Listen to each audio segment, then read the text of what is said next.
سوف نستكمل في هذا الدرس التعرف على الإعدادات الخاصة ببرنامج سيموس. فمن هذا الجزء يمكننا التعرف على حجم الذاكرة رام التي تم تثبيتها في الجهاز، وبالطبع فإن هذه البيانات لا يمكن تعديلها من خلال البرنامج، ولكن يتم تعديلها فقط في حالة تغيير حجم الذاكرة سواء بالإضافة أو التقليل، واكتشاف البرنامج لهذه التعديلات عند بدء تشغيل الجهاز. فيقوم البرنامج بتعديل حجم الذاكرة في القائمة الخاصة به، وفي هذه الحالة يجب عليك حفظ هذه التغييرات في قائمة البرنامج. ونذكر هنا أن بعض الأنظمة الحديثة الآن تقوم بحفظ التغييرات تلقائيا في قائمة البرنامج، ولا يطلب منك برنامج سيموس القيام بحفظ التغييرات في قائمة البرنامج. وفي بعض الأنظمة فإن برنامج سيموس يقوم بإظهار نوع الذاكرة التي تم تثبيتها إلى الجهاز بالإضافة إلى حجم هذه الذاكرة. وفي مثل هذه الأنظمة يسمح لك البرنامج بتغيير نوع الذاكرة، وذلك إذا كان النظام يدعم استخدام أكثر من نوع من أنواع الذاكرة، مثل FBM أو EDO أو SDRAM أو DDR. ومن اللوحة Integrated Peripherals يمكننا عمل الإعدادات الخاصة بالمنافذ المتوازية Parallel Ports، حيث يمكننا تفعيل أو إلغاء تفعيل المنافذ المتوازية أو تغيير طريقة عمل المنفذ. وتؤثر هذه الإعدادات في عمل الطابعات برينترز والماسحات الضوئية سكانرز المتصلة بالجهاز عبر هذه المنافذ.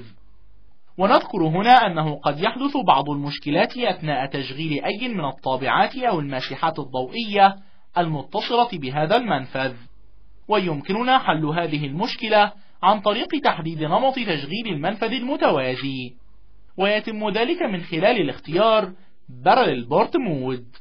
ويحتوي المنفذ المتوازي على 3 أنماط تشغيل، وهي SPB و EEB و ECB.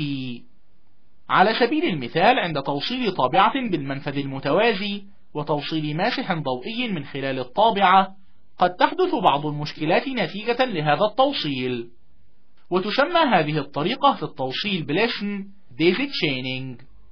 ولحل هذه المشكلة يجب تغيير النمط الخاص بالمنفذ المتوازي إلى النمط ECB.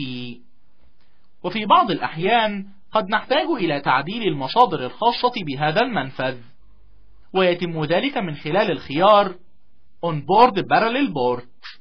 ونذكر هنا أن طلب المقاطعة Interrupt Request الافتراضي لهذا المنفذ هو 7، والعنوان I/O الافتراضي له هو 37837F.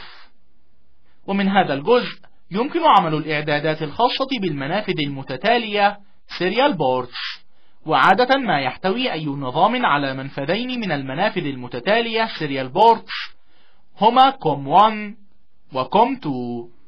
ونذكر هنا أنه يمكننا تغيير المصادر الخاصة بهذه المنافذ، مثل الانترابت ريكويست والتي يرمز لها بالحروف IRQ، والعنوان input output أو IO address الذي يقوم كل منفذ باستخدامه. ونذكر هنا أن IRQ الافتراضي للمنفذ COM1 هو 4، IRQ الافتراضي للمنفذ COM2 هو 3، والعنوان IO الافتراضي للمنفذ COM1 هو 3F8 3FF، والعنوان IO الافتراضي للمنفذ COM2 هو 2F8 2FF.